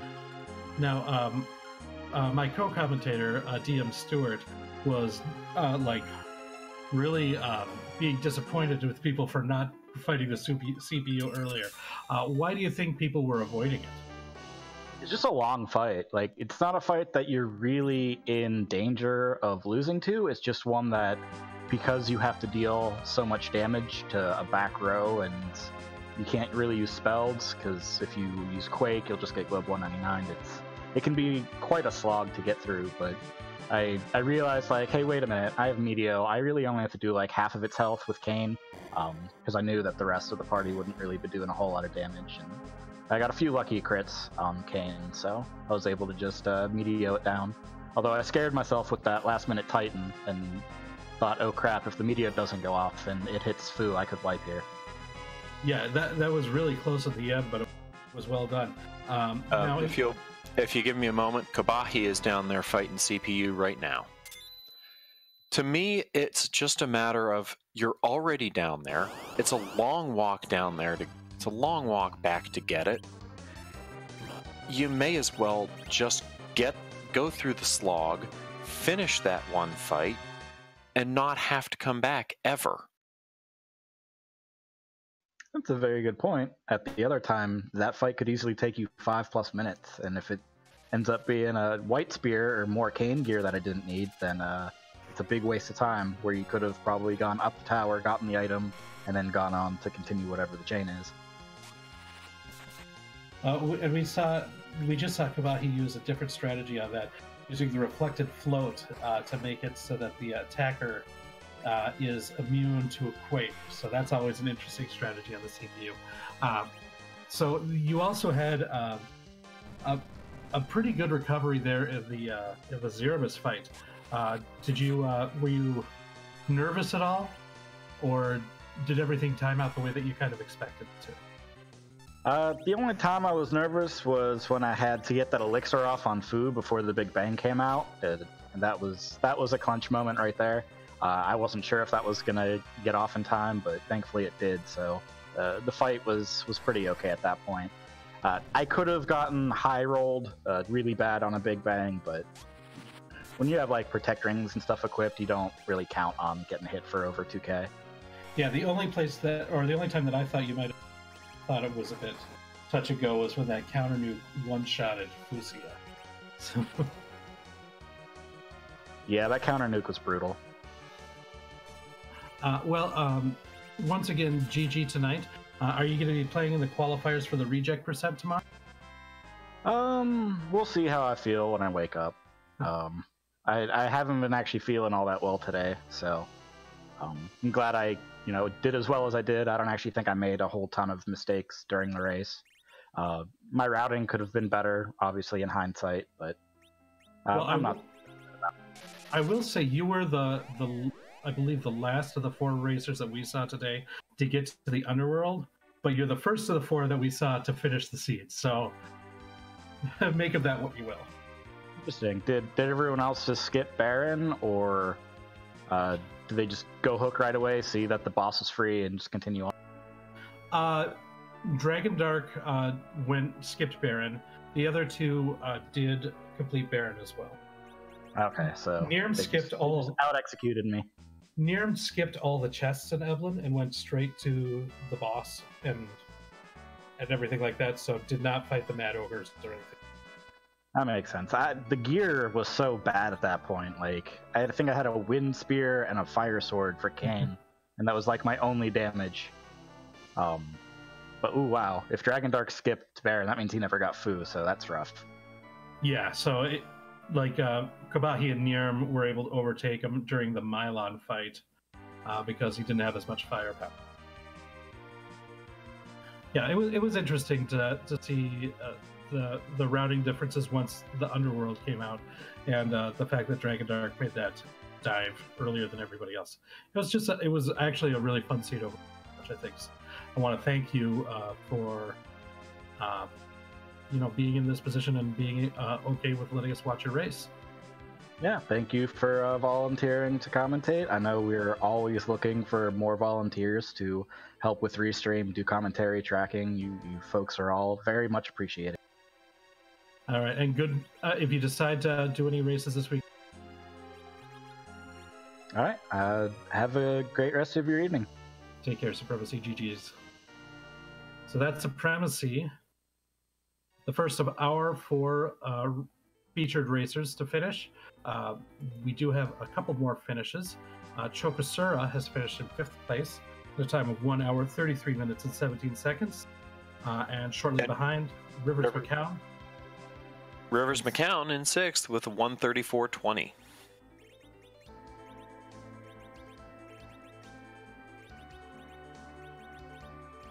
And it looks like Kabahi is happy with his levels and everything, ready to go in and fight the Neerrm fight, or Gadamus.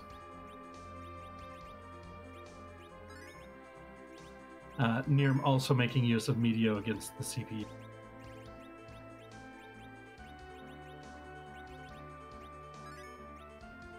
And you could tell with everything else that Neerrm has checked, Neerrm did not want to fight this CPU.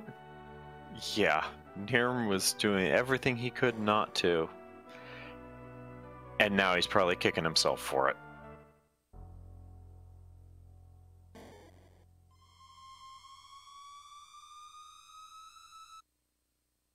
If this were linked to the past, I would expect to find bombs being dropped on a chest, right?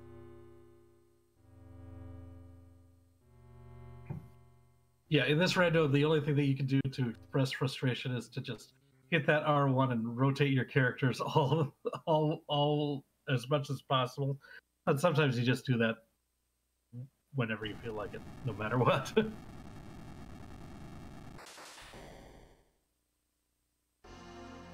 And Kobahi getting ready to start that Zeramus fight. Dragon Dark gonna head down into lunar subterrane.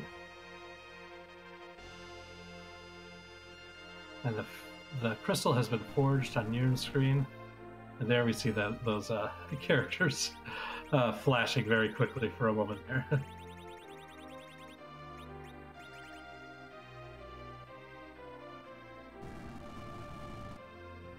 Dragon Dark had that Pale Dim spot to find that nasty elements fight. And Neerrm is happy with his levels, and is going to head up to fight that Zeramus. Yeah, I believe both Neerrm and Kobahi did some gold dragon grinding to get their levels up pretty quickly.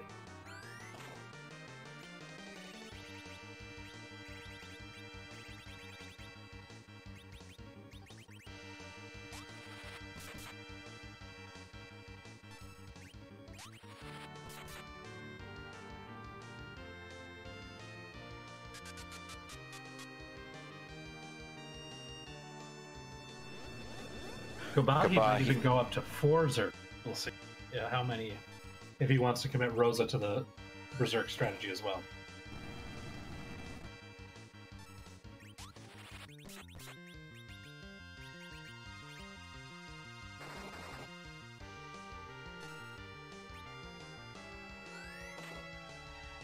And now, see, you mentioned well earlier when I was talking about the crystal armor, saying go find Cecil. You were saying about Cecil Zerker.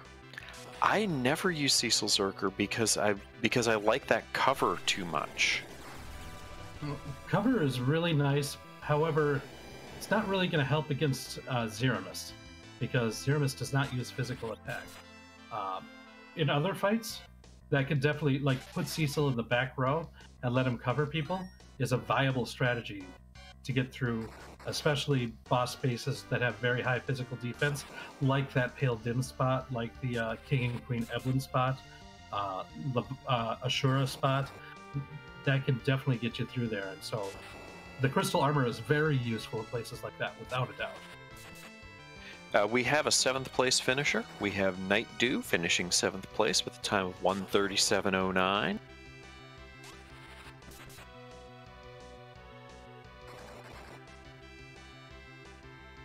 And through everything that's going on, it's interesting, Neerrm and Kobahi ending up the same final party. Well, with what we've seen, what else is really viable? Well, in Dragon Dark, you see he's got Rydia in the party still.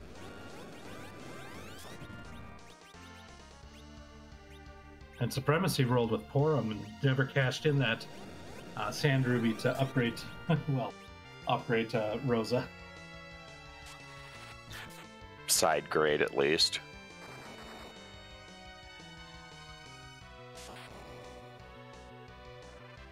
I'm not sure Rosa's necessarily an upgrade from Porum. Well, if you like hit points, then she is. She has better hit points, but Porum gets the high-level spells at a lower level. Yeah, but if you're just going to put a Artemis bow and arrow on her, then I think Rosa's going to be better.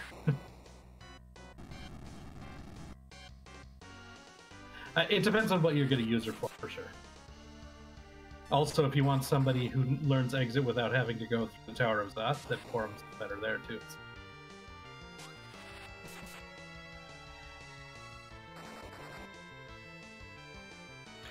And Neerrm using reflect strats.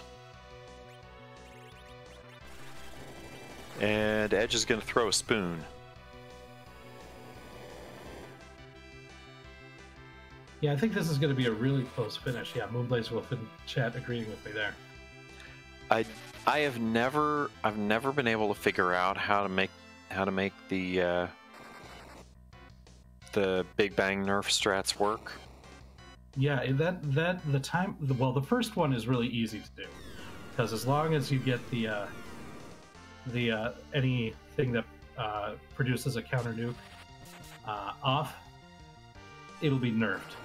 After that, the timing is difficult, so it's better to not have to worry about it and wail on Zermus until it goes down before that happens.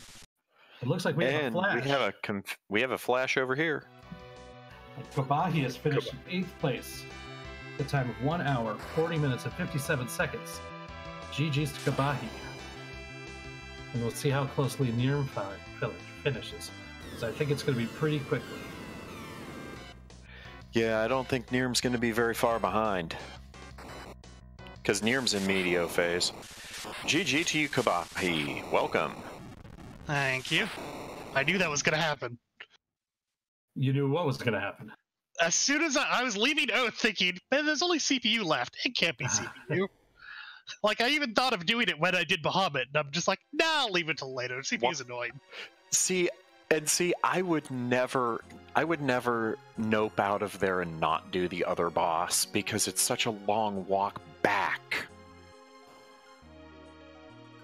Yeah. I do the other boss, I never have to go back there.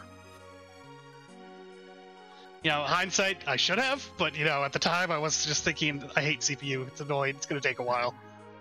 Yeah, it is. I'm kind of with you. I don't think I would have right away. That fight takes forever.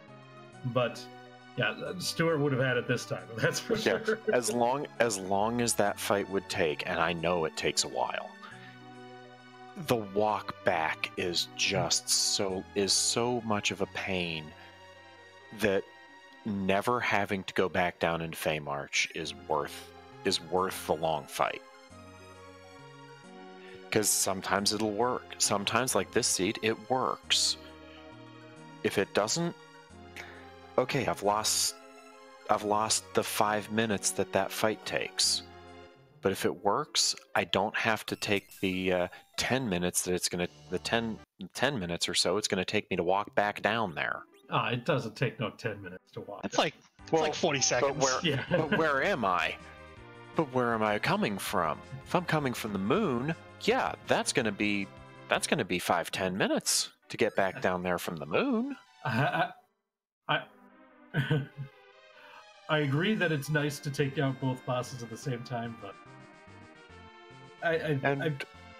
even from the bottom of the lunar subterrane, getting back to the bottom land of summon monsters isn't going to take no 5 minutes. And welcome, Neerrm. Hello. Hey, Neerrm, I think you checked almost everywhere before you went to that dreaded CPU fight, huh? Yep. Yeah, you were the first of the runners on our stream to get Underworld access. And it didn't take you too long before you went to the summon monsters. What was your reasoning behind not fighting the CPU? Well, the first time I saw CPU, I was at a low enough level that I would have just got obliterated, and it really wouldn't have been a fun fight. Even if I was able to do it, it probably would have taken like 15 to 20 minutes. So I thought, I'm better off going elsewhere, doing other stuff, not just the wrong risk to take, not going back. Yeah, I mean, that's the nature of these League Forge things. Like, any boss that you skip, especially when you're just one item away from go mode, like you were, like, since that adamant was found right away, like, any place could have had that legend sword. And, you make the guess that it's not at this long fight, but sometimes you win, sometimes you lose, right? Yeah, I figured with the moon access, like at the time, I only had 2 places to choose from. My progress was either at CPU or was at the top of the tower.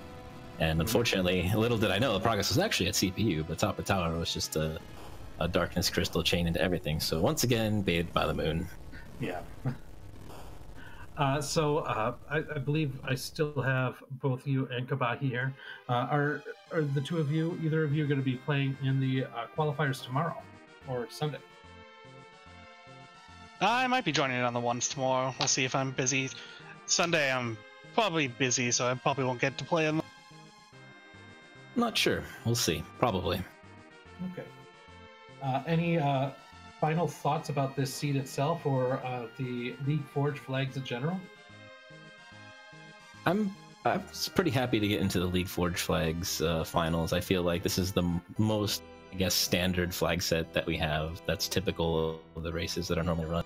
Nothing too crazy overpowered. You kind of have to know what you're doing to get through. And just unfortunate that the moon didn't work out.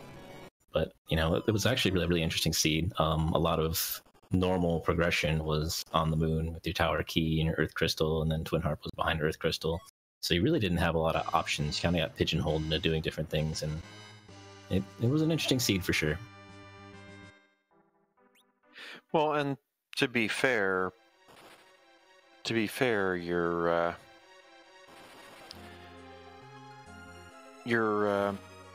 you're not making your moon play is a decent play because of just because of the item density. You got all those lunar subturn bosses. You've got Bahamut. You've got a lot of possible spots at the moon. It does make a lot of sense to go there. Yeah, it was definitely probably the better thing to do, but hey, sometimes it just doesn't work out. And Dragon Dark is looks like heading down to do that CPU fight. All right. Well, Kabahi and Neerrm, thank you for joining us today, and GG's on both your finish today and making it to the final table for this event. So it was very fun to watch your races tonight. Thank you. And thank you again for letting us restream you. Oh, thank you for taking up the mantle for restreaming and commentary. Thank you both, and thank you, Scala, for restreaming. All right, so once again, that's Kabahi and Neerrm. Make sure you give these two great runners a follow. And we do have, as Stuart said, Dragon Dark at that CPU fight.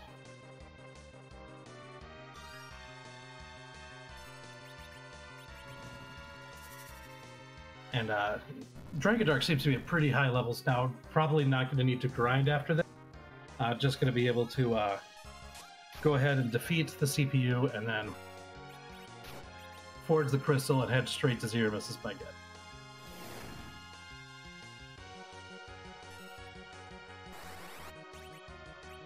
Also, it looks like Dragon Dark's not worried about Globe 199 here. Just doing as much damage as he can dish out. Yeah, Kane took a tumble there, but at 3,700 HP for Kane, not going to worry that he misses out on some experience here.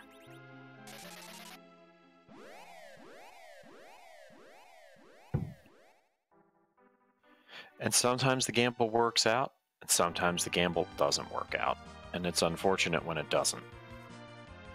Yeah, but I think that's what makes this seed really interesting, as Neerrm was saying in the interview that we had, because this seed posed an interesting question. That CPU fight, clearly 3 of the 4 runners saw that and decided, I don't want any part of this until I absolutely have to fight it. That's how annoyed they are to fight that CPU in a high HP spot like the Ashura location. So they're just going to avoid it. Supremacy, I mean, he still waited a little while, but decided to do that before heading to the moon. And that's what really paid off as far as the 4 runners that we see tonight. But had that been had the key to the moon, or key to the Legend Sword been on the moon, and Supremacy would have finished behind probably all 3 of these other runners. So it's really interesting that one little thing, that gamble that Supremacy paid to made to fight that annoying boss is what really paid off. I definitely think that's what makes this interesting. Oh, very much so. You look at some of these. You look at these swords. You look at these seeds, and that's what makes Randomizer so interesting and so different from the regular game. Is the regular game, you know exactly where everything is. You know what you're doing. You know what you're doing. It's just a matter of pure execution.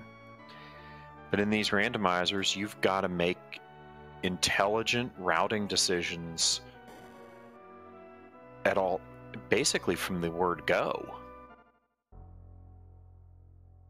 Yeah, absolutely. I mean, that's definitely the nature of the beast, and why these gambles, why people, like, if you're right, if this wasn't a randomizer, if this seed was the game, then everyone would know, I just got to fight CPU.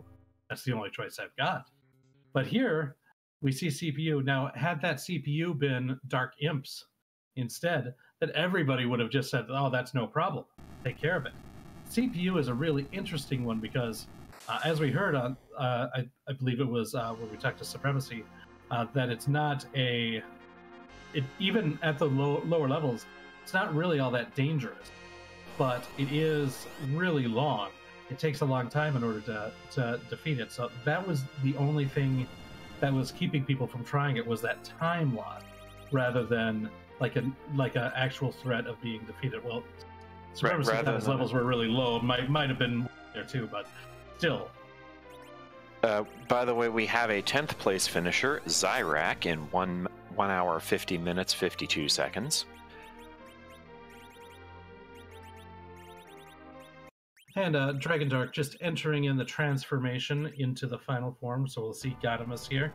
While we're doing so, just want to give some quick shout-outs. My co-commentator, DM Stewart. We have Moonblaze Wolf on the tracking tonight, been doing a very good job letting me know everything that I've missed, so that's always good. We've got the wonderful Scala Kitty doing the restreaming tonight. So that's also just great that we've got that. And everybody at the Randomania Network for letting us have our final table, 4 of the runners on that be on their stream. So that's great. And of course, our 4 featured runners tonight, Neerrm, Supremacy, Kabahi, and Dragon Dark. Make sure you give all these runners a follow. And everybody who's worked on organizing this event, this World Series of Free Enterprise. It's been a really fun event. A lot of different flag sets for people to get to sink their teeth into, to see a lot of different things that Free Enterprise has to offer. It's been really fun to see all these different ways of doing it. So everybody on the admin team who's been working on this has been great. It is always a great deal of fun to get to see great runners like these guys doing having interesting seeds like these, and also a big shout out to Shala Kitty for being our seed roller tonight.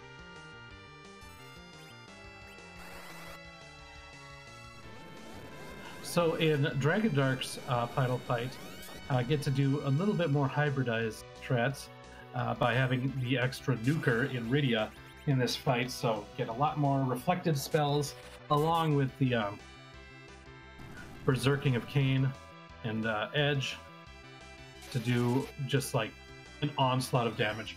This should not take too long for Dragon Dark. I think this fight should be over pretty soon.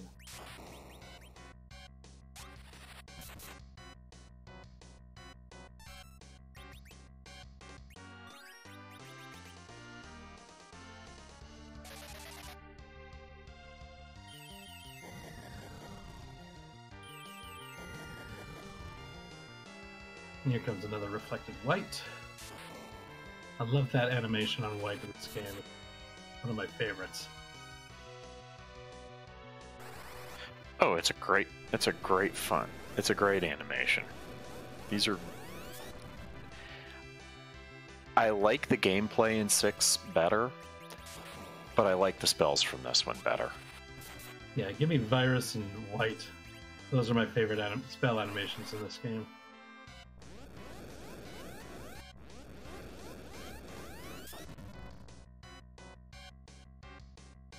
And sadly, I didn't get to opine upon the Sylph Sum in this game, this seed, so maybe tomorrow. Maybe tomorrow when we're we're back at it again tomorrow. Tomorrow evening we are doing commentary on Free Enterprise for the 8 o'clock. For the is it 8 o'clock or 8:30? I believe it's 8 o'clock for the qualifier. Yeah, for the Yes, K1.5 reject percent. And there's the Flash. Dragon Dark has finished in 11th place at a time of 1 hour, 55 minutes, and 42 seconds. And we'll see if Dragon Dark wants to come in for a quick.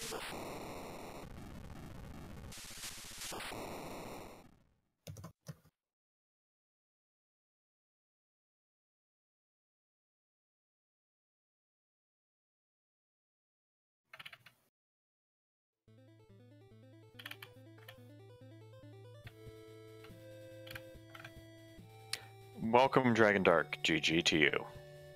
I knew I should have checked CPU sooner. You're not the only one to. You're not the only one to say that. Like, the only reason I didn't is because I knew the fight was going to take forever to get through at that spot. I knew I could do it, but the party I had wasn't going to be terribly quick at it. I'm like, I can come back later and do it faster at that point. And, well, of course. Now, it was interesting because you decided to dive into Evelyn before completing the Baron sequence. And so you didn't have Fusia when you first got to the underworld. Had you had Fusia and his powerful magic, do you think that would have made a difference? Would you think you would have made that play towards the CPU faster? The problem is that Fu's big spell is nuke, which you wouldn't be able to use during CPU anyway. So it would have still been kind of a toss-up. Well, he also has got Meteor. True, but I don't know if I would have had it by that point. That's a fair. I don't know exactly. There was a lot of bosses that were done in the overworld before heading underground, so he was pretty close to full power. But another interesting play choice that you made that we didn't see the others do nearly as quickly was it looked like you peeked in, especially to that watery pass boss that saw Galvez super early in the game. Just taking a peek to see if the Mist Dragon's in one of those spots really early. Since you have to land by Damsian anyway, it makes sense to just quickly duck in there, see what's there. And I mean, even if you can't kill it at the time, you know, okay, this is not D-Mist, or this is Wyvern, or this is Golbez, or if you get lucky, it's D-Mist, and you just come back when you've got a little more firepower. Yeah, and seeing Galvez there must have been a relief. Like, now I don't. Yeah, exactly. It's like, unless I really, really need those extra spells for Fu, I didn't really think there was a much. I figured I probably wouldn't be coming back. Usually if it's a hook seed, I don't bother. I don't have to end up going back there. And there's plenty of other bosses you can get anyway. Oh yeah. Well, did you have any other final thoughts about this seed tonight? I once again got baited by the moon. You weren't the only one to do that either. You and a lot of other folks. Well, GG's on your finish tonight, and GG's for making it to the final table of this event. Very good job. And good luck in any other qualifiers that you do in this event. Thank you. All right. Thanks for joining us.